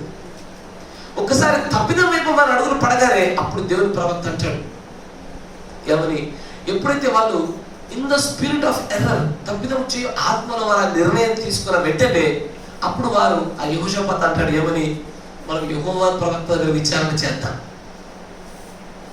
400 మంది దగ్గర విచారణ చేశారు. నా మాట వింటున్నారా? 400 మంది దగ్గర, ఆ 400 మంది దగ్గర ఎందుకు చేయాలనిపించింది? ఎందుకంటే ఈ స్పిరిట్ ఆఫ్ ఎర్రర్ అనే ఆత్మ, తప్పిదములు చేయించే ఆత్మ అటువైపు తీసుకెళ్తుంది. ఎటు? నిన్ను ఆ తప్పుని ఇంకా కొనసాగింపజేయడానికి ఎవడెవడైతే నీకు మద్దతు పలుకుతాడో. ఇప్పుడు 400 మంది ప్రవక్తలు ఏం చెప్పారు? కొమ్ములు తీసుకొచ్చి కొమ్ములతో ఇట్లా గుద్దితే గెలుస్తావు, అట్లా గెలుస్తావు పో. కరెక్టేనా? వీడు తీసుకున్న నిర్ణయమే తప్పు. ఈ తప్పును ప్రోత్సహించినటువంటి మనుషుల దగ్గరికే ఇది ఇంకా తీసుకెళ్తుంది. నువ్వు ఒక తప్పు నిర్ణయం తీసుకుంటావు, దాన్ని బయటికి వెళ్ళగానే ఒక వ్యక్తి అంటాడు, బా మళ్ళీ కొత్తగా వస్తుంటుంది, చెయ్యి చెయ్యి చెయ్యి బాగుంటుంది చెయ్యి అంటున్నాడు.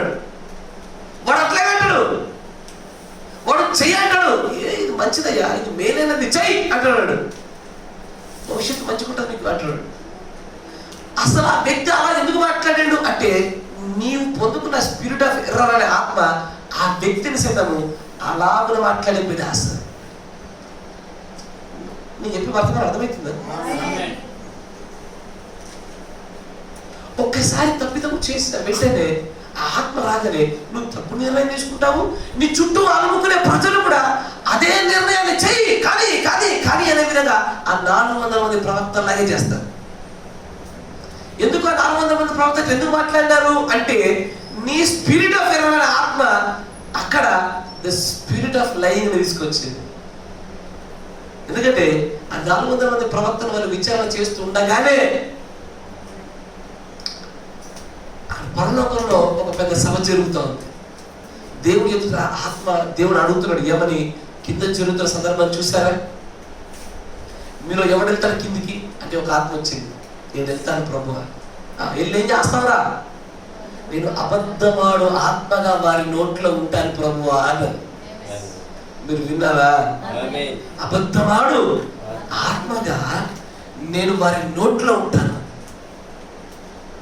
ఒక్కసారి అబద్ధమాడు ఆత్మగా వారి నోట్లో పడగానే ఏం జరిగిందంటే, ఈ ఆత్మ ఏం చేస్తుందంటే నువ్వు చేసిన తప్పిదాన్ని మరింతగా ప్రోత్సాహం చేసుకుంటూ ముందుకు తీసుకెళ్తుంది. ఏ నిర్ణయం అయితే తీసుకున్నావో తప్పుడుది, దేవుని దగ్గర విచారణ చేయనిది, లేఖన ప్రకారంగా కానిది, అది ఇంకా నేను ఈడ్చి ఈడ్చి ఈడ్చి దీని ఎండ్ రిజల్ట్ ఒకటే మరణమే. The spirit of error is leading to the spirit of lying.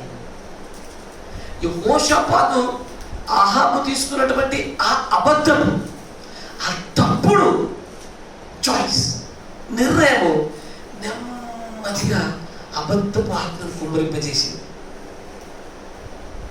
అయ్యా మన జీవితంలో జరుగుతాయి తెలుసు, ఎందుకంటే లేఖనం అది, అది దేవుడు పెట్టిన సిద్ధాంత క్రమం అది. అది ఎక్కడ నీకంటే తెలుసు అంటే నా ప్రవక్త కూడా వచ్చిన వర్తమానాన్ని పరిశీలిస్తే నాకు తెలుసు. ఎవడు వచ్చి చెప్తే చెప్పలేడు. అందుకే అయ్యా మీ కాపరి, మీ దూత, మీ ప్రవక్త చేర్చుకోండి, ఆ మాటలు చేర్చుకోండి. వాటిని తృణీకరించిన వెంటనే దేవుని కోపం మొట్టమొదటిగా ప్రారంభమవుతుంది. ఆ కోపము గుండా వెంటనే ఏమొస్తుంది? ద స్పిరిట్ ఆఫ్ ఎర్రర్ వస్తుంది. ఇక అక్కడి నుంచి మొదలుకొని నువ్వు ఏ నిర్ణయం తీసుకున్నా, అది వ్యాపారం అవ్వచ్చు, లేకపోతే కుటుంబ విషయంలో అవ్వచ్చు, ఆర్థిక విషయాలు అవ్వచ్చు, ఆరోగ్య విషయాలు అవ్వచ్చు, అన్ని నష్టాన్ని కలిగజేసినట్టు కనబడతాయి. ఆ నష్టం కూడా ఎట్లా ఉంటుందంటే, ఆ నష్టాన్ని ఇంకా కొనసాగింపు చేస్తుంటారు. దానికి బేస్ ఉందా చూడండి, బేస్ ఉంటే తీసి ఆ నష్టాన్ని కలిగించేసేటువంటి ఉందా బేస్? సరే, ఆ నష్టం ఎంతవరకు తీసుకెళ్తుందంటే, ఆ నష్టం నీకు అధికంగా కలుగునట్లుగా నీ పైన, నీ చుట్టూ ఉండే వాళ్ళందరి పైన ఆ స్పిరిట్ ఆఫ్ లైంగ్ వచ్చి పడుతుంది. ఇప్పుడు అహాబు యెహోషాపాతు ఇర్మియా యొక్క ప్రవచనాన్ని దూరం పెట్టేశారు, నిర్లక్ష్యం చేశారు. చేయడం వల్ల ఏం జరిగింది? వీరు తీసుకున్న తప్పుడు నిర్ణయం దేనిది? సిరియన్ ప్రజల పైన యుద్ధం చేయాలి. వీరు తీసుకున్న నిర్ణయం, ఆ నిర్ణయమే తప్పు. ఎందుకంటే అది కాలం కాదు. దేవుడు ఆ సమయంలో వారికి యుద్ధం ఇష్టపడలే. కానీ ఆ స్పిరిట్ ఆఫ్ ఎర్రర్ ని ప్రోత్సహిస్తూ స్పిరిట్ ఆఫ్ లైంగ్ వచ్చి మీద కుమ్మరించబడింది. యెహోవా దగ్గర నుంచి ఒక అబద్ధము ఆడు ఆత్మగా నేను ఉంటానని ఒక ఆత్మ వచ్చి పడ్డది. మీరు వింటున్నారా? ఇది వ్యక్తిగత జీవితాల్లో జరుగుద్ది, కుటుంబాలలో జరుగుద్ది. మీరు గమనిస్తున్నారా? వీటన్నిటి నుంచి తప్పించుకోవాలంటే ఏకైక సూత్రం ఒకటే, దూతని చేర్చుకో, వర్తమానాన్ని చేర్చుకో, అంతే. ఇవన్నీ పొందుకోకుండా ఉండాలండి. ఇర్మియా ఒక్కరిని చేర్చుకుని ఉంటే అయిపోయేదిగా. పోనీ మీకా అనే ప్రవక్తను ఒక్కరిని చేర్చుకుంటే అయిపోయేదిగా. కరెక్టేనా? అప్పటికి దేవుడు మరలా మీకా అనే ప్రవక్త నుండి మరలా ఒక వర్తమానం పంపించాడు. ఏమని? కాపరి లేని గుర్రెల్లా ఇజ్రాయేలు చెదిరిపోతారు అన్నాడు. అయినా దాన్ని ఎవడు చేర్చుకోలే. ఇదివరకే స్పిరిట్ ఆఫ్ ఎర్రర్ వచ్చింది, యెహోవా కోపాగ్ని నడుస్తుంది, స్పిరిట్ ఆఫ్ లైంగ్ కూడా వచ్చింది, అబద్ధం ఆడాత్మ వచ్చింది, తప్పుదారులు చేయించాత్మ వచ్చింది, యెహోవా కోపాగ్ని వచ్చింది. ఇన్ని వచ్చిన తర్వాత కూడా దేవుడు మరొకసారి అవకాశాన్ని ఇచ్చి ఏమంటాడు ఆయన? మరొక అవకాశాన్ని ఇచ్చి సరి చేయడానికి మరొక వర్తమానం పంపించాడు. అయినా సరే మనం మారలే. నిజంగానే ఇజ్రాయేలు కాపరు లేని గొర్రెల్లాగా చెదరి కొట్టుకుని పోయినారు. దూత తృణీకరణ ఫలం అంటే ఏందో అనుకుంటున్నారు వాళ్ళు. ఆలోచన చేయండి. ఈ వర్తమానికుని తృణీకరించినటువంటి ఏ వర్తమాన సంఘమైనా సరే, ఏ సంఘ శాఖ అయినా సరే, తప్పిదాలు వెంబడి తప్పిదాలు జరుగుతూనే ఉంటాయి. మన సంఘాలలో, బోధనలోను, క్రియలలో అబద్ధపాడు ఆత్మలు సాగుతూనే ఉంటాయి. నా మాట వినండి, నేను ఒక మాట చెప్తా. ఏ కాపరైనా సరే దూతను తృణీకరించిన, ఈ వర్తమానాన్ని తృణీకరించిన ఆ కాపరి నోట్లో 100 అబద్ధాలు కనబడతాయి మీకు. నేను అలా ఆలోచిస్తాను, ఎందుకు ఇంతమంది ఇట్లాంటి అబద్ధాలు ఎందుకు ఆడుతారు? వీళ్ళు సేవలోనే ఉన్నారే, ఎందుకు ఇట్లా ఆడడం గల కారణం ఏందబ్బా? ఏమై ఉంటుందబ్బా? మనందరికీ తెలుసు, మనుషులు చేసే ప్రతిక్రియ ఆత్మ ప్రభావమే. ఏదో ఆత్మ కుమరించబడితే అట్లా చేస్తాడు, అంతేనా? ఒక కాపరి 1000 అబద్ధాలు ఆడుతున్నాడు కనుక కారణం ఏంది? అతని పైన స్పిరిట్ ఆఫ్ లైంగ్, అబద్ధం ఆత్మ వచ్చేసింది. అబద్ధం ఆత్మ ఎందుకు వచ్చింది? అతను ఇంతకు మునిపే ద స్పిరిట్ ఆఫ్ ఎర్రర్ ని పొందుకున్నాడు. నా మాట మీరు గ్రహిస్తున్నారా? ఆత్మల వివేచన పొందుకోవాలంటే ఇవే కారణాలు. ఎవడైనా ఇన్ని అబద్ధాలు ఆడుతున్నాడంటే అతను తప్పిదాలు చేయ ఆత్మను ఇదివరకు పొందుకున్నాడు. ఇన్ని తప్పిదాలు చేయ ఆత్మను ఎట్లా పొందుకున్నాడు? యెహోవా కోపాగ్ని రగులుకుంది కనుక. అసలు యెహోవా కోపాగ్ని ఎందుకు రగులుకుంది? అతడు దూత యొక్క వర్తమానం తృణీకరించాడు కనుక. అక్కడ వచ్చింది అసలు సమస్య. మీరు వింటున్నారా? నూతనమైందేనా? దూత యొక్క వర్తమానం తృణీకరించడం ఫస్ట్ కోపాగ్ని వస్తుంది. ఆ కోపాగ్నిలో నుంచి తప్పిదములు చేయ ఆత్మ వస్తుంది. అక్కడ నుండి అబద్ధములాడించు ఆత్మ ఖచ్చితంగా కుమ్మరించబడుతుంది. అక్కడ నుంచి వారి జీవితాలు, ఆ కాపరి కానీ ఆ సంఘం కానీ నోరు తెలిస్తే చాలు మాట్లాడుకుంటే తుప్పిలు పట్టేట్టుగా అబద్ధాలు పడతాయి. ఏంటది? అయ్యో, నా మాట పెట్టారా? ఇదే అసలైన సూత్రాలు. అసలు వాళ్ళ అబద్ధాలు ఎన్ని చేయి తప్పిదాలే కనబడతాయి. తప్పిదం తప్పించుకోవడానికి ఆ కాపరి మళ్ళీ కొన్ని అబద్ధాలు ఆడతాడు. మీరు వింటున్నారా? వాడ వ్యభిచారం చేస్తాడు, అటు కొడుకు వ్యభిచారం చేస్తాడు, కప్పించుకోవడానికి మళ్ళీ 1000 అబద్ధాలు ఆడాలా. ఇది తెలుసా కాపర్లు ఎంత డేంజర్? వర్తమానాన్ని సరిగ్గా పట్టుకోలేని కాపరి ఎంత ప్రమాదమో తెలుసా మీకు? చాలా భయంకరమది.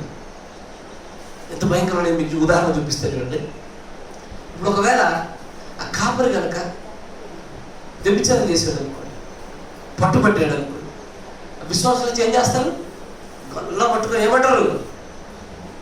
మాకైతే బొందించి వ్యభిచారం చేశావు, నువ్వు కాపరి కూడా దీపో అన్నాడు అనుకోండి. ఆ కాపరి పేరు ఏ ఆత్మలు ఉన్నాయి?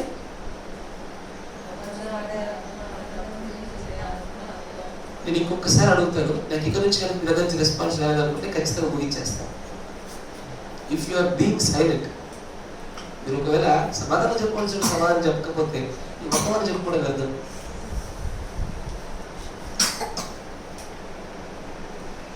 వెయ్యి సార్లు చెప్తా ఉన్నా, ప్రతి వర్తమానం ప్రతి కూడికలు చెప్తా ఉన్నాను.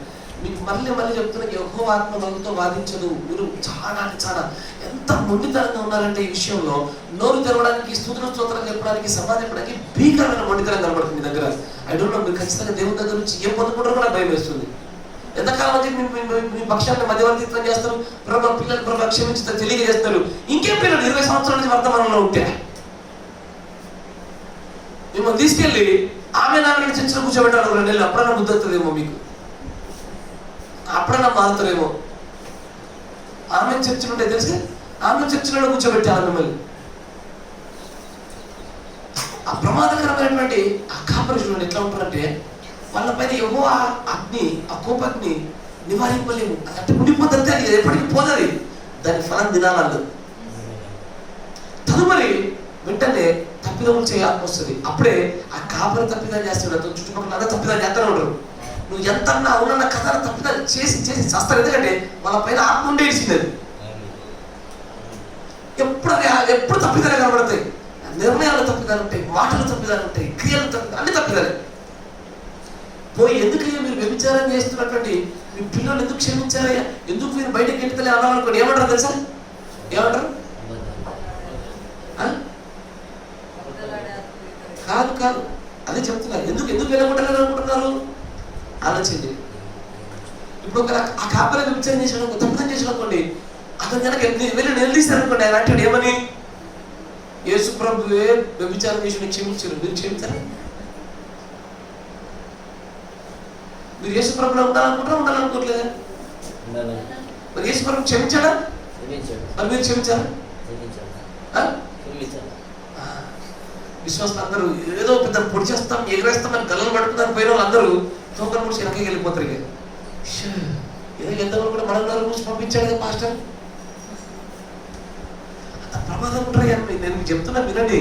అందుకే అంటారా, సరి అయిన కాపరి వర్తమానం సరిగ్గా అవపోషణ పట్టుకుని వాక్యముని సరిగ్గా విభజించగలిగేటువంటి పారదర్శకమైనటువంటి దేవునికి భయపడు కాపరి అయితే నా సంఘం ఎదుగుద్ది. లేకపోతే అంటాడు యేసు ప్రభు వలె మీరు క్షమించారా? అప్పుడు విశ్వాసంలో కొంతమంది ఒకరిద్దరు ముగ్గురు కొంత జ్ఞానం కలిగి ఉంటాడు, ఒకరిద్దరు ముగ్గురు అంటాడు ఎవరి క్షమిస్తాము, విశ్వాసంగా ఉండండి, మరి కాపరి ఉండొద్దు మీరు అంటారా? అంటారా? ఉంటారు. ఇట్లాంటి జ్ఞానం కలిగే విశ్వాసం ఉంటారు. అప్పుడు వారికి కూడా సమాధానం చెప్తాడు ఈయన. ఎందుకంటే ఆ స్పిరిట్ ఆఫ్ ఎర్రర్, ఆ స్పిరిట్ ఆఫ్ లయింగ్ చాలా శక్తివంతమైనవని. అప్పుడు అంటాడు ఏమని? అయ్యా, నూతన నిబంధన వ్యభిచారం అంటే ఏందయ్యా? మోహం చూపుతూ చూస్తేనే పాపము. ఇప్పుడు నా దగ్గరికి నేను మోహం చూపుతూ నేను ఒక్కసారి కూడా నేను బై మిస్టేక్ అయినా సరే చూడలేదు అనేటువంటి ఒక కాపర్ని ప్రపంచంలో తీసుకురండి అని అన్నాడు. అప్పుడు విశ్వాసం ఏమంటారు? మళ్ళా తోక ముడుచుకొని నేను అదే చెప్తున్నా. The spirit of error, the spirit of line కలిగినటువంటి కాపరి ఉన్నాడంటే చచ్చిపోయినట్టు, డెడ్. నువ్వేం చేయలేవు. తప్పిదాలు కనబడతాయి, ఏం చేయలేవు. అబద్ధాలు కనబడతాయి, ఏం చేయలేవు. యెహోవా కోపాన్ని వాళ్ళ పైన కలుగుతున్న విషయం కనబడుతుంది, నువ్వేం చేయలేవు. మళ్ళీ ఎందుకు వచ్చాయ్యా?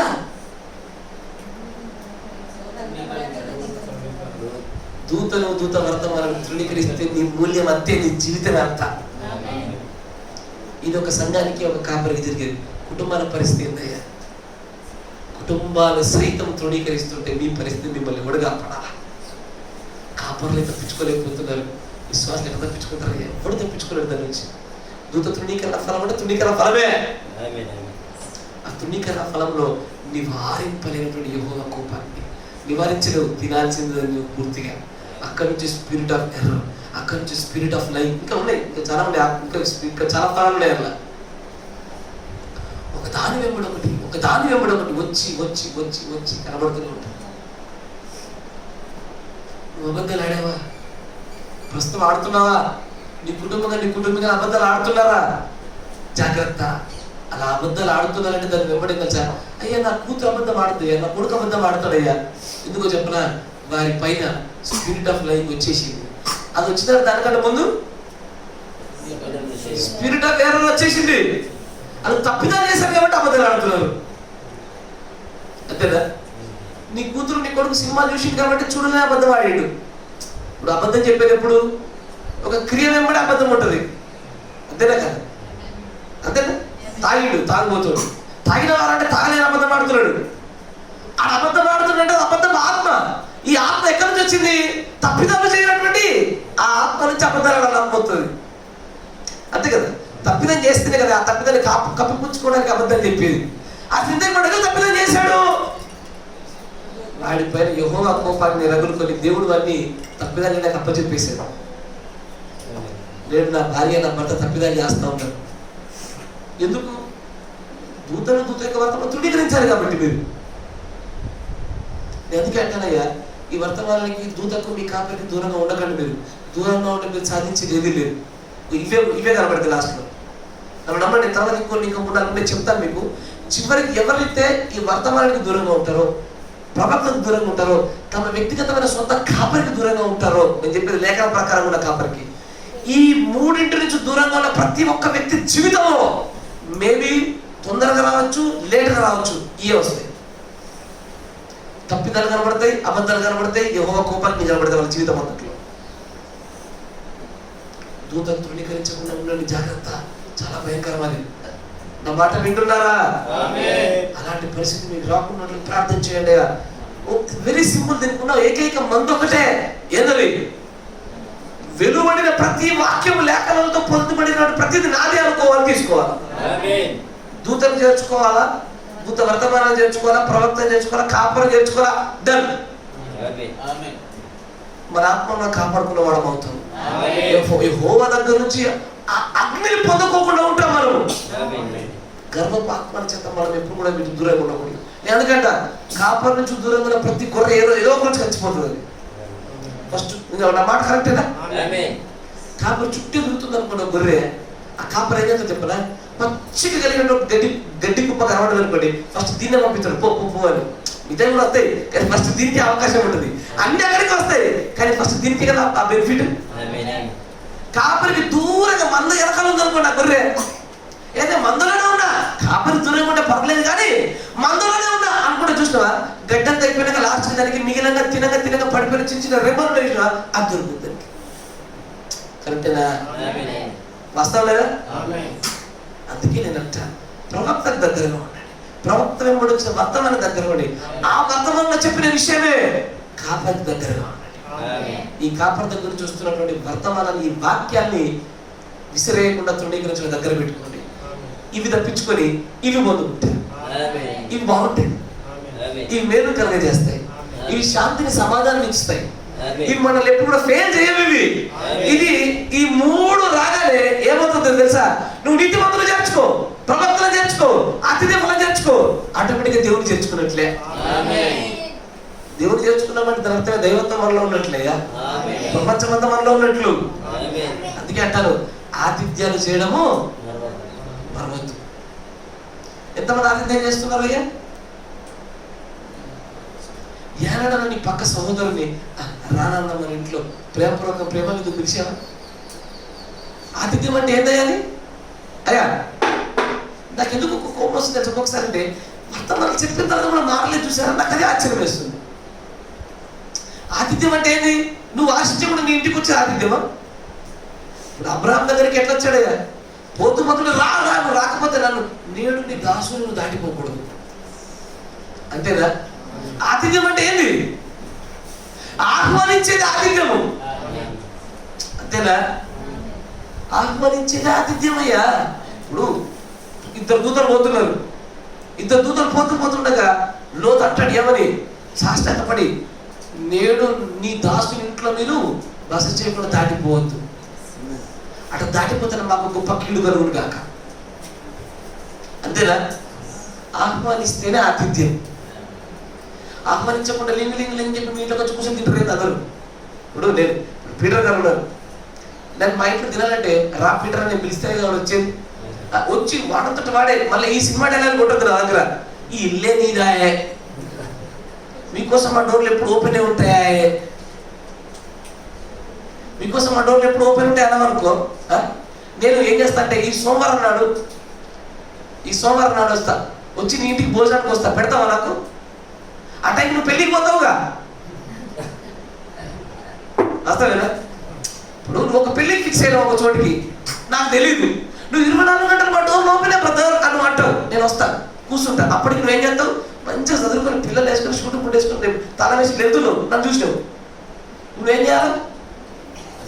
పాస్టర్ వచ్చిందని చెప్పి ఆతిథ్యం చేస్తావా? ఆ టైం అవుతుంది నేను పెట్టిపోతావా? అక్కడ బస్ టికెట్ బుక్ అయింది, ట్రైన్ టికెట్ బుక్ అయింది, వెళ్ళిపోతావు అంటే నేను చూసే. అందుకే 24 గంటల డోర్ ఓపెన్ డైలాగ్ కొట్టద్దు, ఇప్పుడు వర్కౌట్ కాదు, ఆయన పిచ్చి డైలాగ్ అవి. నీ ఇంట్లో మీ నాన్నకు మీ అమ్మకు నీ భార్య నీ కొడుకు ఫుల్ జ్వరం వచ్చిందే, హాస్పిటల్ తీసుకెళ్ళాలా, కాలుతుంది, ఎక్కించుకొని పోతున్నావు, పాస్టర్ గారు మాట్లాడు నేను ఇంటి ముంగట. ఇప్పుడు ఏం చేయాలి? ఆతిథ్యం చేస్తావా? హాస్పిటల్ పోతావా? ప్రార్థన చేయించుకుంటున్నారట. సరే ప్రార్థన చేయించుకుందాం, తర్వాత ఆతిథ్యం చేస్తావా? హాస్పిటల్కి వెళ్తావా? నేను అందుకే 24 గంటలు ఓపెన్ అయిన డైలాగ్ నేను నమ్మను. లేఖన ప్రకారంగా ఎక్కడ ఆహ్వానం ఉండదో అక్కడ ఆతిథ్యాలు జరుగుతాయి. ఆహ్వానం లేని చోటికి రాడు యేసుప్రభు, రాడు యేసుప్రభు యొక్క పనివాడు రాడు, అంతేనా కదా? కానీ నేను అడిగేది ఏంటంటే, where is your love feast? మీ ప్రేమ విందులు లేవి? మీరు ఒకరినొకరు కనీసం మీరు ఒకరినొకరు పిలుచుకుంటారా ప్రేమ విందులకు?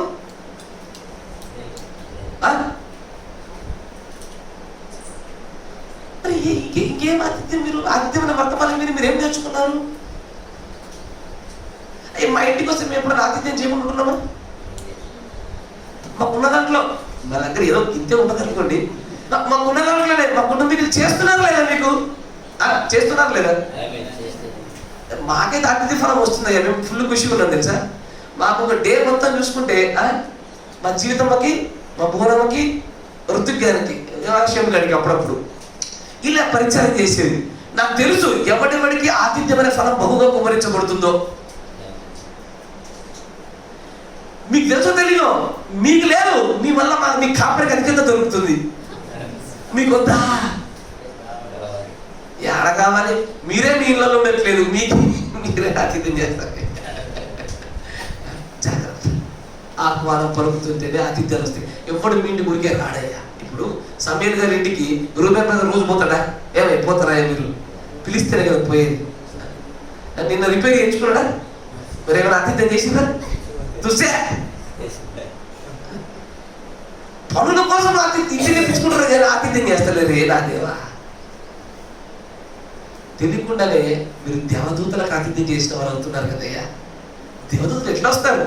మనకు తెలిసినోడో తెలియనోడో ఎవడో ఒకటి శరీరంలో మన ఆత్మను కుమ్మరించుకొని వస్తాడు. ఆతిథ్యాలు ఎందుకంత నిర్లక్ష్యం చేస్తున్నా ఇప్పటికీ ఆశ్చర్యం. నేను ఒక మాట చెప్పేసాను, ఎందుకంటే ఇది మీరు ప్రేరేపణ అత్యధికంగా పుట్టించాలా. ఈ సంఘంలో అత్యధికంగా ఆతిథ్యం చేసింది ఎవరు తెలుసా? నాకు తెలిసి, అంటే నాకు నేను చెప్తుంది, వసంతోళ్ళ కుటుంబమే. 6 కిలోమీటర్ భయం వేస్తుంది తెలుసా మాకు. ఫోన్ వస్తున్నారని తెలిసింది, రండి, అది ఇన్వెస్టిగేషన్ చేసిన డిటెక్టివ్ లెక్క. మేము ఊరికే మా ఆవిడ నేను ఉత్తుగా మాట్లాడుకుంటాం, ఇట్లా పోదామని. అప్పుడే వస్తున్నారని తెలిసింది, రండి. అయితే ఒకసారి చెప్తా, నేను మా ఆవిడ మా కుటుంబం అంతా బయటికి వెళ్ళి రెస్టారెంట్లో తిందామని పోయినాం. నా మాట వింటున్నారా? మా బాధ్యుడు సార్ రెస్టారెంట్లో తిందామని, అంటే చాలా సాధారణంగా తీసుకెళ్ళి మా కుటుంబాన్ని తీసుకెళ్ళి ఊరికే బిర్యానీ తినిపిద్దామని పోయినా. పోతే ఏం చేశాను లేదు సార్, వస్తున్నారని తెలిసింది, రండి. రెస్టారెంట్కి వెళ్ళి బిర్యానీ తినాలా, ఇంటికి వెళ్ళి వాళ్ళు పెట్టి ఆ పప్పన్న తినాలా? పప్పన్న తిన్నామా? ఆతిథ్యం గొప్పదిగా. అంతే. మామిడి వచ్చేప్పుడు బిర్యానీ అనిపించింది కానీ సరేలే ఏం చేస్తాం తర్వాత మొలద్దాం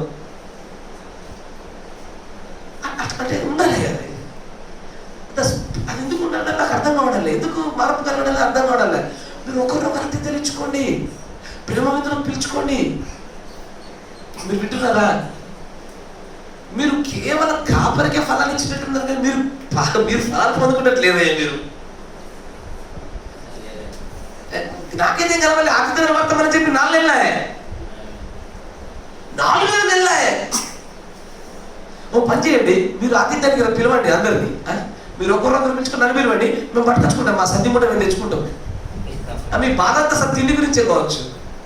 మేము బాక్స్ పట్టుకొచ్చుకుని క్యారేజీలు పట్టుకొచ్చుకుంటాం, ప్రేమ విందు చేసుకుందాం. అప్పుడు ఎంటకయ్యా, ఇప్పుడు పరిశీలన సీమోను పిలిస్తేనే కదా యేసయ్య ఇంటికి పోయింది, అంతేనే కదా. ఆహ్వానిస్తేనే పోయినాడుగా, అంతే. ఆహ్వానించకుండా జరగవయ్యా, జాగ్రత్త. ఈ ఫలాల గురించి చెప్పి చెప్పి చెప్పి చెప్పి నాకే దీంట్లో ఇంకెన్ని కొత్త కొనలు వెతుకుతున్నాను నేను. కానీ దీనివల్ల మీరు ఇందులో ఏ ఒక్క ఫలాన్ని పొందుకోవట్లేదు. మీరు గృహ కూడికలలో ఈ 4 ఫలాలు ఉంటాయి తెలుసా. ఒక్క గృహ కూడికలో దాన్ని ఎందుకు చాలా మంది డబ్బు అనేటువంటి వ్యవహారంలో చూస్తున్నారు. అందుకే చెప్తున్నారు గృహ కూడికలు నాన్ వెజ్ బంద్ చేయండి అయ్యా, నాన్ వెజ్ వద్దు దయచేసి. దాన్ని మీరు ఎట్లా అంటే దాన్ని కాస్ట్లీ చేసేసారు అందరు కలిసి. గురుకులు పెట్టుకోవాలంటే 2-3 వేలు ఉండాలి అన్నట్టు చేసి పడేసారు కదా. ఆ టైం ఏదండి, అవసరం లేదు. సాధారణమైన అన్నము, సాధారణమైన పప్పు, సాధారణ ఒక కూర, అది కేవలం 200-300 అయిపోవాలి అంతే. అది ఏదో ఎట్లా చేసి పడేసిన గృహకుడికి అంటే కథం ఏదో ప్రత్యేకత ఉంటేనే పెట్టుకోవాలా, లేకపోతే ఒక 2-3 వేల సంవత్సరాలు డబ్బులతో కూడికి వ్యవహారంగా చేసి పడేసారు. నేను మొదటి కదే చెప్తున్నా, వద్దయ్యా వద్దు వద్దు వద్దని చెప్తున్నా. ఒక గృహకుడితో ఏమవుతుంటే అక్కడ ప్రవక్త వర్తమానం ప్రకటించబడుతుంది. ప్రవక్త చేర్చుకున్న వారు అవుతారు. నీతిమంతులంతా ఎంతమంది వస్తారు, అంతమందికి చేర్చుకున్న వారు అవుతున్నారు. అంతమందికి ఆతిథ్యాలు చేస్తూ ఉన్నాము. ఇంతమందికి ఆతిథ్యం చేసినాక దేవుడు ఎందుకు చేర్చుకోరు? అక్కడిగా ఈ 4 ఫలాలు జరిగే చోటు ఒక గృహకుడికే.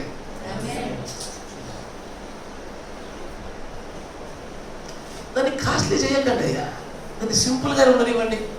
ఓ పప్పు ఒక కూర చాలు. ఓ పప్పు ఒక కూర చేస్తే ఎంత, ఒక 500 అయిపోతుందా అయ్యా? అవుతుందా కదా? 500లో పోయేదాన్ని 3-4 వేలు చేసి పడేసారు అందరు కలిసి. వాళ్ళు పెట్టిన చికెన్ మేము పెట్టాలి, మేము పెట్టిన కాబట్టి ఇంకోటి పెట్టాలి. ఎందుకు తగ్గారు? నేను గృహకుడికి ఎందుకు ఎక్కువ అధికంగా ప్రోత్సహిస్తానంటే, ఇదిగో మీ కుటుంబానికి నీతిమంతుని ఫలం రావాలా, ప్రవక్త ఫలం రావాలా, ఆతిథ్య ఫలం రావాలా, దేవుని మీరు చేర్చుకునే వారు అవ్వాలని చెప్పేసి గృహకుడికి నేను చాలా బాగా ప్రోత్సహిస్తాను నేను. ఎందుకంటే కొన్నిసార్లు మీ గృహంలోకి మీకు తెలియకుండానే కొన్ని నిషిద్ధ వస్తువులు వచ్చి కూర్చుంటాయి. మీరు వింటున్నారా? నిషిద్ధ వస్తువులు అంటే శపితమైన వస్తువులు మీరు మీ పిల్లలు తెలియకుండా కొరకు చింక పెడతారు, మీకు తెలీదు. అలాంటి వాటి నుంచి కానీ ఆ దోషాలన్నింటి నుంచి మీరు పరిశుద్ధపరచబడాలన్నా, మీరు బాగు చేయబడాలన్నా, నేను అందుకే గృహకుడికి అధికంగా పెట్టుకోవడానికి చెప్తాను. నాన్ వెజ్ వద్దయ్యా అంటే మళ్ళీ దాన్ని కాస్ట్లీ చేసి పడేశారు. ఒకటి పెట్టుకోవాలంటే కథ ఇక ఏదో ఒకటి నాన్ వెజ్ పెడితే గృహకుడికి పెట్టుకునే స్థాయికి తీసుకొచ్చారు. అట్లా కాకుండా అయ్యా దయచేసి సింపుల్గా ఉండనివ్వండి. గృహకుడికి ఎంత బాగా జరిగినంత మంచిది. నేను అందుకే చెప్పాను, ఆనందం కలిగిందా పెట్టేసుకోండి, బాధ కలిగిందా పెట్టేసుకోండి, విజయం వచ్చిందా పెట్టేసుకోండి, ఏదైనా కోరిక ఉందా, ఏదైనా ఆశిస్తున్నారా పెట్టేసుకోండి, ఏం లేదా ఇంతవరకు కాపాడినది కానీ పెట్టుకోండి. అంతే. నేను దాన్ని ఎట్లా అంటే, నేను దాన్ని తిండి రూపంలో చూడనయ్యేదాన్ని. నేను దాన్ని ఆతిథ్యం అనే ఫల రూపంలో చూస్తా, నీతిమంతుని ఫల రూపంలో చూస్తా, ప్రవక్త ఫల రూపంలో చూస్తా, దేవుణ్ణి చేర్చుకోవడం అనే ఫల రూపంలో చూస్తా. నేను ఫలాలను బట్టి చూస్తున్నా, నీ ఆహారాన్ని బట్టి నేను చూడు. మీరు నా మాట వింటున్నారా? కానీ ఎందుకు మీరు ఇన్ని వాక్యాలు వింటున్నా కూడా మీలో జరగవలసినటువంటి క్రియ ఆశించిన స్థాయిలో లేదు. జాగ్రత్త. మిమ్మల్ని మీరు ఒకసారి ఆత్మ పరిశీలన చేసుకోండి. మీరు ఇక్కడ వస్తున్న ఈ వర్తమానాలు తునీకరించినా సరే మీరు ఏమవుతున్నారంటే, దీని వైపుగా నేను మిమ్మల్ని తీసుకురావాలంటే మీరు అడుగుతున్నారు. ఇవి పొందుకోండి అంటే మీ జీవితంలో మీ కుటుంబాలలో ఇవి కనబడాలని ఆశిస్తుంటే మీ దగ్గర తప్పిదాల నిర్ణయాలు కనబడుతున్నాయి, దెబ్బతింటున్నారు, ఎదురు దెబ్బలు తగులుతున్నాయి, అబద్ధాలు కనబడుతున్నాయి, యెహోవా కోపాన్ని కనబడుతుంది జీవితంలో. ఇది పొందుకోండి. ఇది పొందుకోవాలంటే చేసే సింపుల్, వర్తమానం అంగీకరణ చేసేయండి అంతే. కాపరి చెప్పినప్పుడు ఒక మాట, ఈ మాటకు లోపడేసేయండి, అంతే. అంతేనా కదా? లోపడడంలోనేదయ్యా అంగీకరించిన సమస్త కార్యం చోటు చేసుకుంటాం. మొదలు ప్రార్థన చేసుకుంటాం. సమయం అయిపోవచ్చు. మిగిలిన విషయాల్లో మాట్లాడుకుంటాం. దేవుడు అనుగ్రహించున్న కొన్ని వాళ్ళకు దూత తృణీకరణ ఫలం బాగుందా? నూతన ఏదైనా దొరుకుతుందా?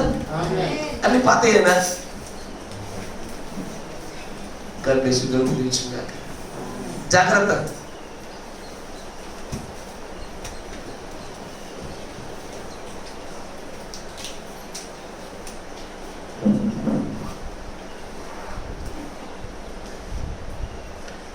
ప్రార్థన చేస్తారు. మన మధ్యలో సోదరులు మోషేష్ బ్రదర్ గారు ప్రార్థన చేస్తారు.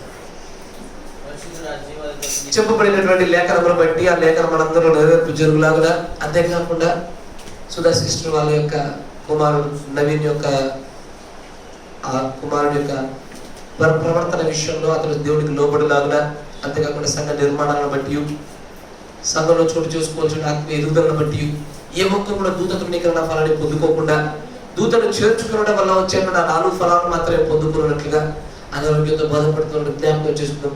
ప్రతి ఒక్కరికి జీవన ప్రార్థన చేద్దాం. సహోదరులు చేసే ప్రార్థనతో మనం అందరం కూడా ఏకీభవించుదాం.